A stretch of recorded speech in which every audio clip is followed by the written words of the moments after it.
नमाज जो पढ़ाता है उसको क्या कहते हैं?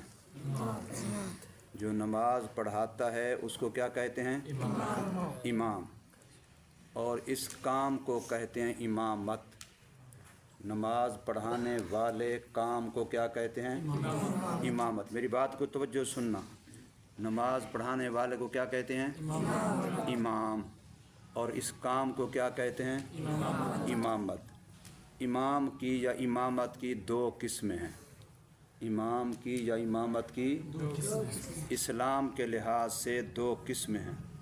एक है इमामत सुगरा, एक है इमामत कुबरा।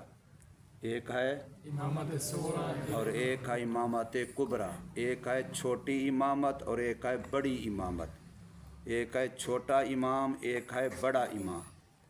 हुजूर नबी करीम सल्लल्लाहु अलैहि वसल्लम ने अपनी ज़िंदगी के आखिरी दिनों में हुक्म फरमाया था कि अबू बकर सिद्दीक़ रज़ी अल्लाह ताला अन्हो मेरी जगह पर मस्जिद नबवी में मुसलमानों को नमाज पढ़ाएं।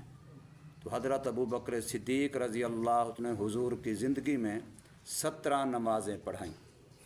कितनी नमाज़ें पढ़ाईं? 17 नमाज़ें पढ़ाई हैं। एक जुमेरात की शाम की थी ईशा की, और फिर एक सुबह की थी सोमवार की, और जुमे की पूरी नमाज़ें, हफ्ते की पूरी नमाज़ें और इतवार की पूरी। 3 दिनों की 5 तो कितनी बन गई? 15। और एक जुमेरात की आखिरी नमाज और एक सोमवार के दिन की पहली नमाज।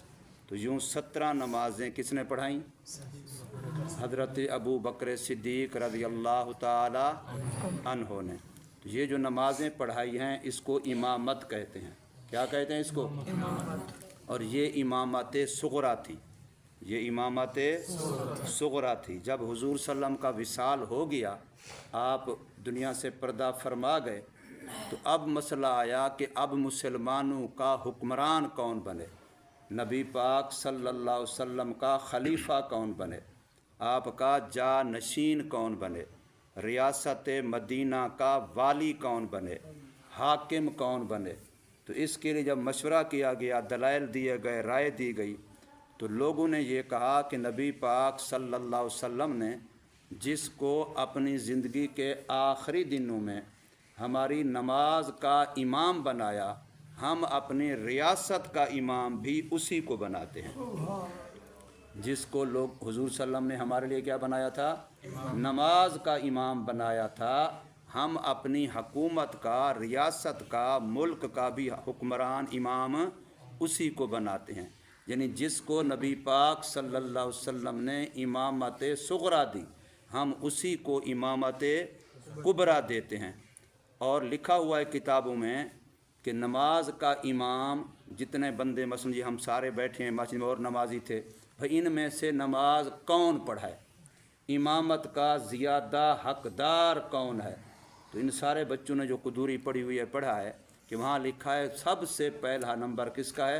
अक़रा, फिर आलम, जो सबसे ज़्यादा अच्छा कुरान पढ़ता हो, फिर जो सबसे ज़्यादा इल्म रखता हो। और अक़रा के साथ किताबों में ये बात लिखी हुई है कि कारी से मुराद सिर्फ़ कारी नहीं, बल्कि पहले ज़माने में जो बंदे कुरान सीखते थे वो कुरान को तर्जम में तशरीह के साथ सीखते थे। हमारी तरह तोते वाले अल्फाज, अब आज हम क्या कहते हैं? अल हाफिज़ो कल जाहिल, कि जो बेचारा कुरान को तोते के रट के 30 पारों का हाफिज़ भी बन गया, उससे पूछो कि कुरान मजीद में वज़ू वाली आयत कहाँ खड़ी है, उसको पता नहीं है। हाफिज़ कुरान है, मतलब ये हाफिज़ कुरान है, हाँ जी वज़ू वाली आयत सुना, इसको नहीं पता, हालांकि कुरान का हाफिज़ है। वो खान से किधर गया तला, वो भी दफ़ा हो गया, वो क्यों कहाँ चला जाता है, वो भी पढ़ाने जाता है। तो वो हाफिज़ है। और भी यहाँ शहजाद से हाफिज़ है पता है? नहीं पता। क्यों?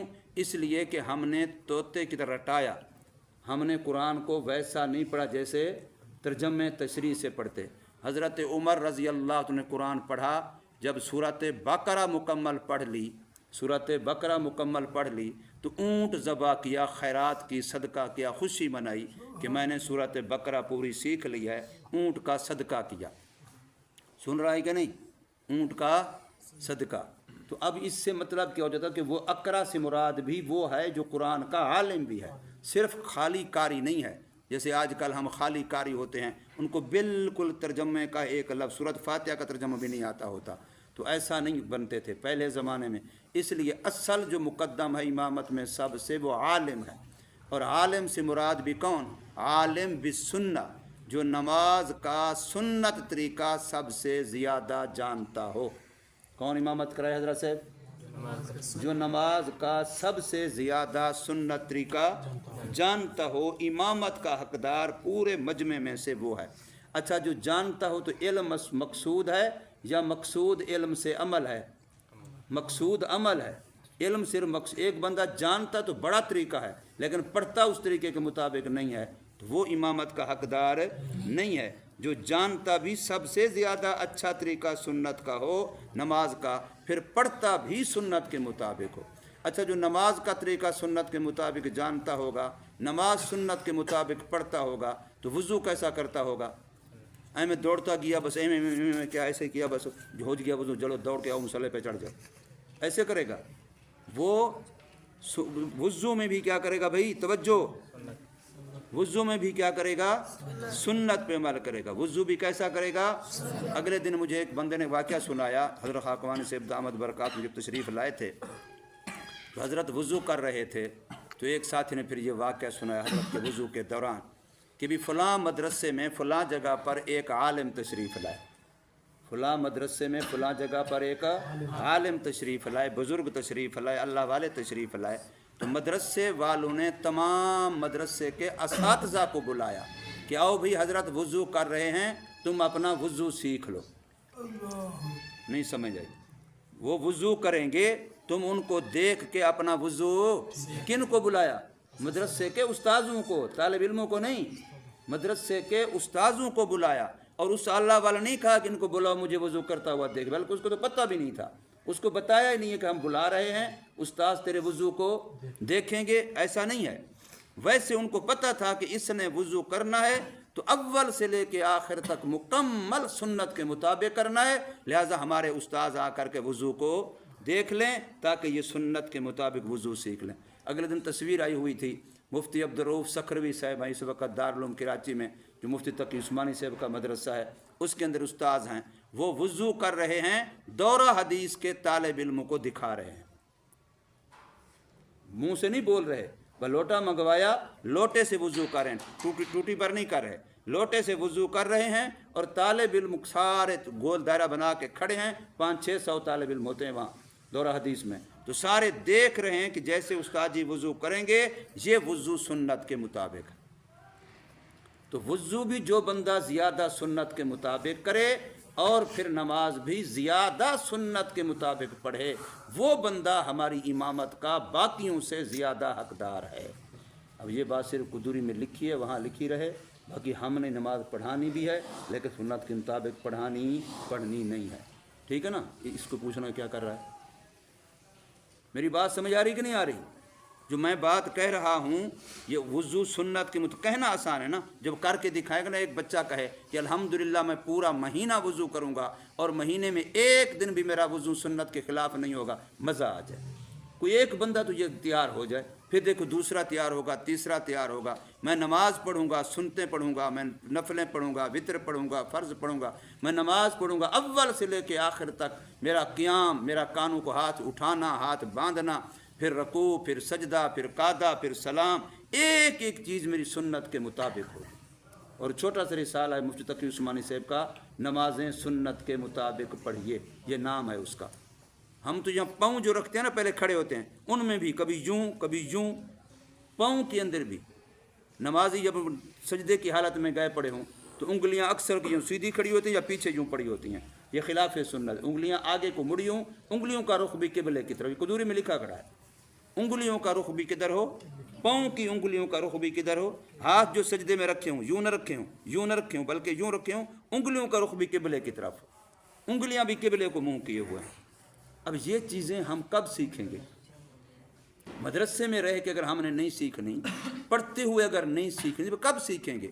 اور اگر پڑھتے ہوئے چلو سیکھیں بھی صحیح تو عمل کب کریں گے؟ آپ کو وضو استاد سکھلا دے، کتاب میں لکھا ہے تعلیم الاسلام میں، सारा वज़ू का तरीका लिखा है। अब आपने पढ़ लिया लेकिन वज़ू किया आपने उस तरीके से एक दिन भी नहीं, तो फिर फ़ायदा क्या? मेरी बात समझ आ रही कि नहीं आ रही? तो मैं बता ये रहा था कि एक इमामत सुगरा है, एक इमामत कुबरा है। अल्लाह का निज़ाम देखो और हमारा दीन कितना खूबसूरत है कि जो तुम्हारे इस मुसल्ले के लायक है, जो इस मुसल्ले के लायक है, इसके लिए जो शर्तें हैं इससे ज़्यादा शर्तें हैं उसके लिए जो तुम्हारी कुर्सी पर बैठा, जिसको तुम MNA बनाओ, जिसको MPA बनाओ, जिसको वज़ीर आज़म बनाओ, जिसको सदर बनाओ, जिसको मुल्क की किसी भी अदालत का जज बनाओ, उसके लिए इस इमाम से ज़्यादा सख्त शर्तें हैं। इमाम के लिए तो मैंने ये बताया ना कि आलम भी सुनना, और इन्हें कुदूरी में पढ़ा है किताब अदब काजी में, वहाँ लिखा हुआ है कि वो जो अहलियत शहादत भी रखता हो और साथ अहले इज्तिहाद और राय भी हो, उसके अंदर दीनी मसले को बयान करने, निकालने, कुरान और हदीस से समझने की सलाहियत भी हो, तब वो जज बन सकता है। वरना हमारे यहाँ जिसको इस्तिंजा करना भी नहीं है तो वो भी जज बना हुआ है, जिसको अलिफ बा का पता नहीं, दूसरा तीसरा कलमा भी नहीं तो वो भी जज बने हुए हैं। हमारे वज़ीर आज़म तक को नमाज का नहीं पता। हमारा वज़ीर तालीम था, वज़ीर तालीम एक पिछली पीर पाड़ी के दौर में, उसने कुरान मजीद की सूरत पढ़ी, सारी गलत पढ़ी, हालांकि आखिरी सूरत थी कुल हुवल्लाहु अहद, यही गलत पढ़ी। था कौन? वज़ीर तालीम, सारे तालीमी इदारों का सरबराह, वफाकी वज़ीर तालीम। तो बहरहाल मेरे अर्ज़ करने का मतलब ये है कि ये ज़िम्मेदारी हमारी है। किसकी है भाई? स्कूलों में दीन सिखाया जाएगा, बोलो, कॉलेजों में सिखाया जाएगा, यूनिवर्सिटियों में सिखाया जाएगा, कहाँ सिखाया जाएगा?